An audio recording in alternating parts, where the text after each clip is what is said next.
I've made 3 million edits on Wikipedia. Ask your questions. I'm Stephen Pruitt, Wikipedia username Sarah Monteo de Nicolau. I was featured on CBS as the top editor by edit count on the English Wikipedia. Here's proof that it's me. Ask your questions. Do you do this for free? And if so, why? Yep, Wikipedia's a free community. It wouldn't feel right asking for money to edit. It's a hobby, one that has taken over my life a bit, but a hobby nonetheless. How did you learn about Wikipedia? Thank you for all of your edits on Wikipedia. I'm sure you've helped countless people. It started in 2001. I matriculated college in 2002. I remember watching it climb in the Google search results from the bottom of the first page to about 2 or 3 from the top. Honestly, I didn't think it was going to take off, but it kept showing up. And one day I thought, what the hell? And jumped in. I'm not sure I believed the anyone can edit part of it until I became part of everyone. Your like and subscription will really help my channel. Have you ever been approached with an offer from a person or company to create or change a page to view more favorably or unfavorably? I've had a couple of people ask me to create articles for them. 1 or 2 have offered to pay me. Generally, I will say no. I said yes once, but that was because I genuinely felt the subject deserved an article and would pass the notability test. Didn't take any money for it, I should add.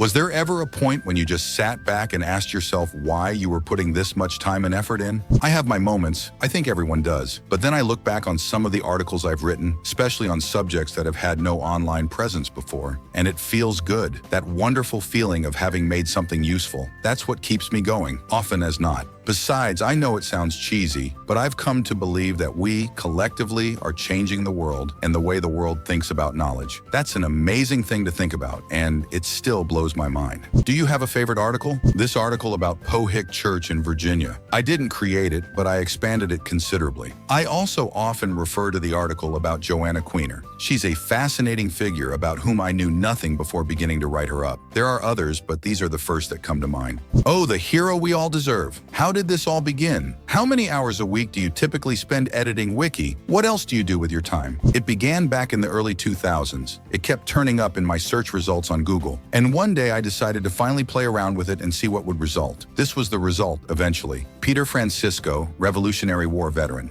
It allows me to scratch the academic itch without having to go for a PhD. Haven't looked back since. I spend, on average, 2 to 3 hours a night on Wikipedia, maybe more on the weekends, but it varies. Otherwise, I work, same as the next guy. Sing in a choir 1 night a week. Do grocery runs now and again. That sort of thing. How do you motivate yourself when someone rejected your edits? If someone reverts an edit I've made, I try not to sweat it. In the grand scheme of things, it doesn't matter that much. I figure either A, it was worthwhile, in which case someone else will come along and redo it, or B, it wasn't really, in which case no harm, no foul. Otherwise, I try not to let it get me down. It's just the internet. No sense in getting wound up about it. Would you consider yourself an edit addict? Yes, an edit-addicted autodidact. Dig it? What's the most interesting or unexpected things you've learned while doing Wikipedia edits? Apparently, the house at the center of my elementary school campus was once owned by this guy, Paul Kester, playwright. Our cross-country team used to run around the grounds of the Virginia Theological Seminary. These folks used to live there.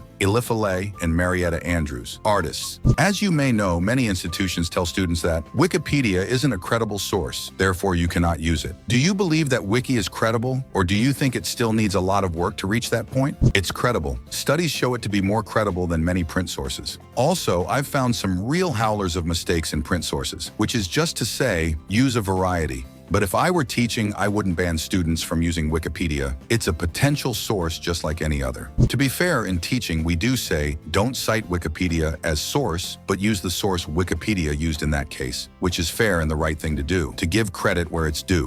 Where's your primary source of research? Depends on the topic. Books mostly, usually encyclopedias. I like starting with an encyclopedia entry because it shows me that someone else has already deemed the topic notable. I'll turn to web sources too. Anything that helps me flesh a subject out, although that's tricky for older subjects. Sometimes the only material is available in undigitized books, for instance, but I'll use anything, so long as it passes the smell test. Your like and subscription will really help my channel. Thanks a lot for your donations.